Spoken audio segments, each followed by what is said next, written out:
It's matte, as you can see here, a very dark and even matte blue, and that's kind of different to explain because on one side it's matte, but as you can see here, it's really reflecting light. So let's call this one just silver.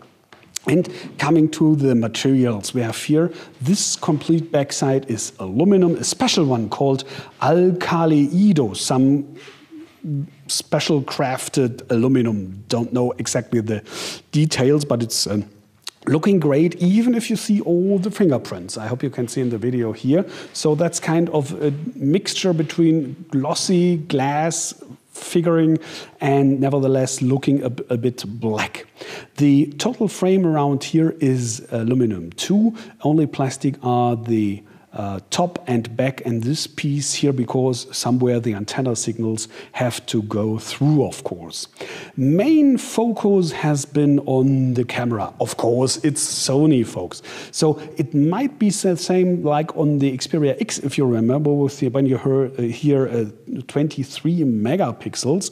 But there has been new hardware and software especially. First of all, let's start with the autofocus, this one here. And the little tiny white dot there, that's a new sensor for colors. So not only in the visual, but also in infrared spectrum. So you can have more precise colors because you can detect the white balance even better. And below this, just a regular plain white LED.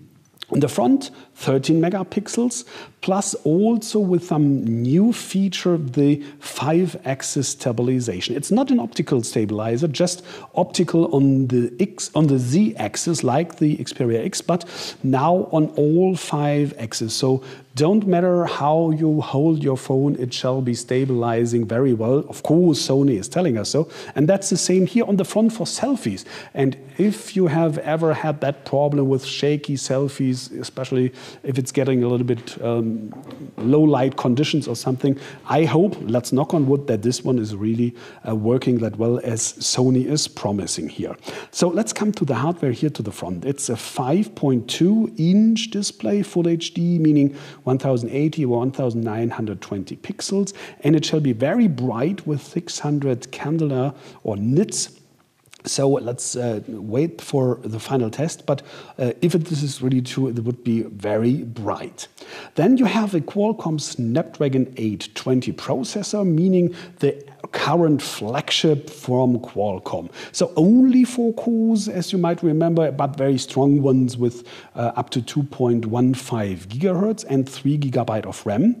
Internal memory is 32 gigabyte. And here comes one of my personal favorites, because I always hated that flap that was always in the way, at least for me. It's now just one slot, not two separate, and especially you have the flap on here and almost looking stabilized here, so I don't have any worries about that. So this is for micro SD up to 256 gigabyte, and this big one here, that's the Nano SIM. And if you look very carefully, you may, I hope so at least, see here the rubber things around, that rubber edge. So this is a hint that the Xperia XZ is now once more, finally, again, IP65, IP68. So meaning you can, if you want to, drop it into water 1 hour for 30 minutes. 30 minutes for 1 meter. So you have to be a little bit careful, because if you go to a swimming pool with chlorine, or if you go to the salt water in the sea, this is something special, because you know salt and rubber. That's the first one, and especially chlorine. You know that problem. So I would be careful with that. So if it's dropping into the water, at least go with sweet water after it, so that it's cleaned up. You won't have any problem with the USB, now Type-C, by the way, so plugging in your cable both ways here. This is open, so just be careful that it's dry. At least have a like this one or something before you plug in, especially if you charge this one. 3.5 millimeters headphone jack here, of course. And while we are charging, I'm just remembering that Sony also told that you once again will have that LENOVO technology I explained to you on the Xperia X. So very carefully charging the battery. And now with the new software feature that it learns when you will, for example, wake up or usually charge your phone, and then it will detect, okay, normally he's standing up at 7, for example, so he's just 90% at 6 o'clock, for example, and starting at 6:50 or whatever, just to give the full 100%, to have the complete charging the most possible few time, so you know the very low ones and the very high levels for battery is not so good. So one more thing to be careful with the battery here. And when we're on the software, you have some new features here, for example, like assistants telling you, hey, you have more than 20 or 30 of these things here in the notification center. Wouldn't you be lucky if you have some less, for example? So some of these assistants, or here is that battery thing I wanted to show with the battery optimization, things like that.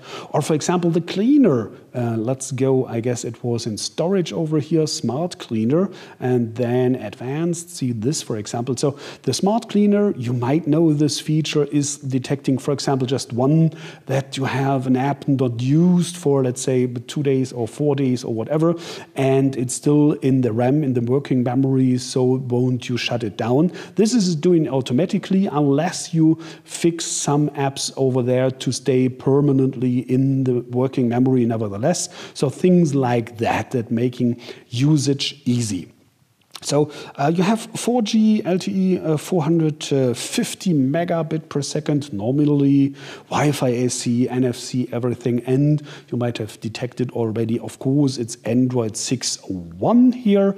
Yeah, don't ask me for Nougat, please, because I don't get any answer here. Of course, it's coming to these models, but don't ask me when. Even if it's this year or next year, I don't have a clue at the moment, at least, but it's coming. Somewhere, somehow. Battery fixed, of course, built in 2,900 milliamps. We have to see if this one is enough.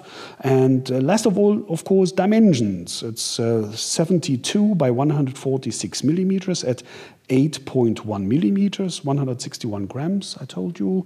So this is kind of a heavy weight, yeah, but a classy one, I would say. So not too light and making a too cheap, feeling too cheap or something. So I hope you got what I mean. So this is enough, I hope, at least for the first quick impression here from the IFA in Berlin, from the Sony booth with the Xperia XZ. It's coming mid of October, and price, recommended retail price is €699, at least here in Germany, Europe, including tax. Prices, of course, may vary depending on countries. Thanks for watching, take care, and bye.